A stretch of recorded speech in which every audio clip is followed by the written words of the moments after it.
বুঝিয়ে দিলেন যে তিনি বিচারক থাকলেও তার মনের মধ্যে যে রাজনৈতিক ধান্দাবাজি ছিল সেটা তো প্রকাশ পেয়ে গেল।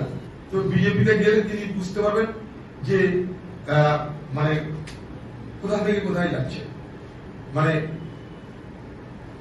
কুমিরের হাত থেকে বাঁচার জন্য মানুষকে তো বাঘের থেকে হারিয়ে হয়ে যাচ্ছে। তৃণমূল দলের মধ্যে এই যে ইরোশন শুরু হয়েছে, এই যে অবক্ষয় শুরু হয়েছে, এই যে ভাঙন শুরু হয়েছে, এটা আজকে হয়তো দেখতে পাচ্ছেন যে খুব সূক্ষ্মভাবে আছে, কিন্তু আগামী দিনে এটা দাবানো হবে। অটোমেটিক তিনি তো বুঝিয়ে দিলেন যে তিনি বিচারক থাকলেও তার মনের মধ্যে যে রাজনৈতিক ধান্দাবাজি ছিল সেটা তো প্রকাশ পেয়ে গেল। আর বলার তো কিছু নেই। তৃণমূল একটা যাত্রার দল এবং বিজেপি একমাত্র দল যারা তৃণমূলের বিরুদ্ধে, তৃণমূলের দুর্নীতির বিরুদ্ধে লড়াই করে। বিজেপি একমাত্র দল যে সব থেকে বেশি দুর্নীতিকে প্রশ্রয় দেয়। বিজেপি একমাত্র দল যেখানে যত চুরি করে ঢুকলে তুমি তারপর দিন শান্ত হয়ে যেতে পারো। বিজেপি একটা দল যাদের ঘরে ঘরে ওয়াশিং মেশিন রাখা আছে, চুরি বাটপাড়ি যা করো বিজেপি দলের সামিল হয়ে যাও, সব ধুয়ে মুছে পরিষ্কার হয়ে যাবে। একটা না হাজারটা উদাহরণ আছে। যদি জাস্টিস গাঙ্গুলি না দেখতে পাও, মানে এক্স জাস্টিস গাঙ্গুলি যদি চোখে তার না পড়ে, তাহলে আবার তাকে কোর্টে আসার জন্য অনুরোধ করবো। জাস্টিস জোকারে পরিণত হবে। আস্তে আস্তে justice Ganguly, former justice Ganguly আগামী দিনে জাস্টিস জোকারে রূপান্তরিত হবে।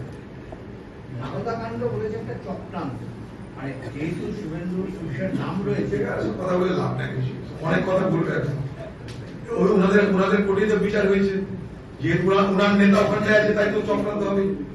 তো টিভিতে সব ধরা পড়েছে, সেখানে তৃণমূলের নেতারাও আছে, সেখানে বিজেপি নেতা আছে, সবই তো তৃণমূল ছিল, তার মধ্যে একজন বিজেপি থেকে তাই চক্রান্ত হয়ে গেছে। সবাই জানে অন টিভি, অন ক্যামেরা সবকিছু হয়েছে। কিন্তু অভিজিৎ গঙ্গোপাধ্যায়ের এত পদস্খলন এত তাড়াতাড়ি হবে সে পূর্বাভাস আমাদের ছিল না। উনি রবীন্দ্রসঙ্গীত গাইতে চাইছেন। রবীন্দ্রসঙ্গীত হচ্ছে বাংলার মানুষের জন্য অত্যন্ত আদর্শ। বাংলাকে রক্ষা করতে গেলে রবীন্দ্রসঙ্গীত প্রয়োজন। কিন্তু মোদী কি রবীন্দ্রসঙ্গীত মানবে? মোদী তো মোদীর সঙ্গীত ছাড়া কিছু মানে না। আগে আপনাদের নেতাকে লিস্ট করতে হবে যে মোদী রবীন্দ্রসঙ্গীত কি মানবে, মোদী কি রবীন্দ্রসঙ্গীত মেনেছে। যদি মানে, রবীন্দ্রসঙ্গীতের সব থেকে বড় গান হচ্ছে কি জানেন? মহামানবের সাগর তীরে।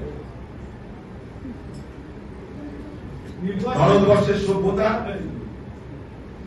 ভারতবর্ষের সংস্কৃতি, ভারতবর্ষের শিক্ষা রবীন্দ্রনাথের সঙ্গীতে ঝরে পড়েছে। তাপসাই এই পশ্চিমবঙ্গের রাজনীতিতে, আমরা তাকে তো আজ থেকে নয়, ছাত্র অবস্থায় তিনি রাজনীতি করতেন, ছাত্র পরিষদের নেতা ছিলেন, কলকাতার লড়াকু নেতা সোমেন মিত্রের কাছের লোক ছিলেন, তাকে আমি তখন থেকে চিনি।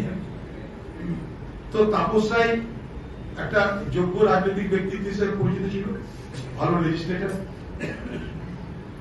তার পাশেও তৃণমূলকে দাঁড়াতে দেখলাম না, সে তাকে চলে যাচ্ছে। তৃণমূলের নেতারা দু চার দিন একটা অভিযোগ করে দেবে, বিভিন্ন কারণে অভিযোগ তো ঘুরিয়ে ফিরে করা শুরু হয়ে গেছে। তো শুধুমাত্র অভিযোগ করে এই বঞ্চনার ইতিহাসকে বন্ধ করা যাবে না।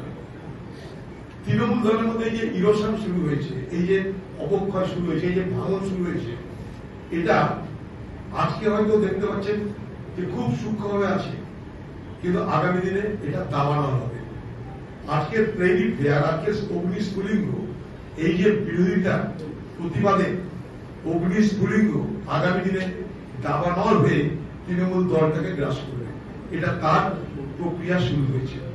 তাই তাপস রায় কোথায় যাবে জানি না, তাপস রায় কি করবে জানি না, কিন্তু তাপস রায় এই পশ্চিমবঙ্গের একজন পরিচিত রাজনৈতিক ব্যক্তিত্ব, একজন, আমি যখন এমএলএ ছিলাম তাকে দেখেছি, সে একজন দক্ষ বিধায়ক, তার যোগ্যতা নিয়ে আমার কোন প্রশ্ন নেই।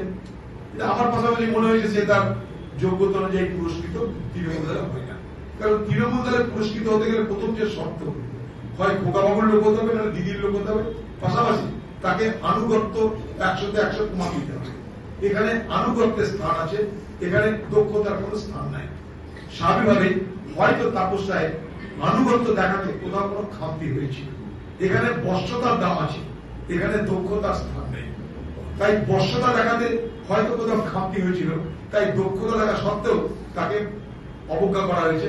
সেই অবজ্ঞার প্রতিবাদ করতে আজকে মনে হয় তাদেরকে দল ছাড়ার সিদ্ধান্ত নিতে হয়েছে। মনে হয় না। দেখুন, দিদি আর মোদি এদের রাজনৈতিক ডিএনএ তো এক, উভয় গ্যারেন্টিতে চলে এসছে না। আমার প্রশ্ন, গ্যারেন্টি তো ঠিক আছে, তার ওয়ারেন্টি পিরিয়ড কখন? মোদির গ্যারেন্টি তো মোদি দিয়েছে, তার ওয়ারেন্টি দেয়নি। কারণ এর আগে যখন ভোট হয়েছিল বলেছিল 15 লাখ টাকা সব কারো টাকা ধরে নিয়েছে দিদি, ভোট হয়ে গেছে 15 লাখ টাকা আপনি পেয়েছি, তারপরে কি গ্যারেন্টি আছে? ওয়ারেন্টি নেই, তার জন্যই পাইনি। ও তো বলেনি যে এত সালের মধ্যে দেবো। সেরকম দিদি আর মোদি তারা এই ধরনের রাজনীতিতে বিশ্বাস করে, যাকে চুনামি জুমলা বলা হয়। নির্বাচনের আগে মানুষকে ধোকা দেওয়ার কতগুলো হাতিয়ার বলা। ইলেকট্রল বন্ড নিয়ে কিছু বলবেন? ইলেকট্রল বন্ড যাই না, বিজেপি যাওয়ার আগে পর্যন্ত তার ঘটনা আমি বললাম। তো বিজেপিতে গেলে তিনি বুঝতে পারবেন যে মানে কোথা থেকে কোথায় যাচ্ছে। মানে কুমিরের হাত থেকে বাঁচার জন্য মানুষকে তো বাঘের থেকে হারিয়ে হয়ে যাচ্ছে, এটুকু বলতে পারি। বিচারপতি অভিজিৎ, এই জায়গাটা এটা যদি দেখুন, এইটা আমার সাবজেক্ট, এটা দিল্লির সাবজেক্ট। আপনার বেশটা দিল্লিকে জিজ্ঞেস করবেন, দিল্লির যখন নেতৃত্ব আসবে। আমার কাছে এখন কোনো ডাইরেকশন নেই। আমরা পশ্চিমবঙ্গে তৃণমূলের দ্বারা লাঞ্ছিত, শোষিত, অত্যাচারিত। আমরা এখানটায় তৃণমূল এবং বিজেপি উভয়ের বিরুদ্ধে লড়াই করে টিকে আছি। এটা আমাদের কাছে স্পষ্ট, বাংলার কংগ্রেস এটা স্পষ্ট করে একবার না হাজারবার দেখেছেন আপনারা। একই কথা কাশুনি কত ঘাটবে। আমরা এর আগে পশ্চিমবঙ্গে যেটুকুই আমরা টিকে আছি, আমরা হারিয়েছি বিজেপিকে, আমরা হারিয়েছি টিএমসি। টিএমসি বিজেপি উভয়কে হারিয়ে এই বাংলায় কংগ্রেসকে আমরা টিকিয়ে দিই। জাতীয় স্বার্থে কি হবে না হবে দিল্লির নেতারা ঠিক করে দিয়েছে। কারণ এই ইন্ডিয়া জোট মমতার নামকরণ দিয়ে করেছিল। সেদিন গর্ব করে বলেছিল ইন্ডিয়া জোটের আমি নামকরণ করেছি। সেদিন মমতা ব্যানার্জি রাহুল গান্ধীকে নেতা বলেছিল, সেটা সবাই দেখেছেন আপনারা।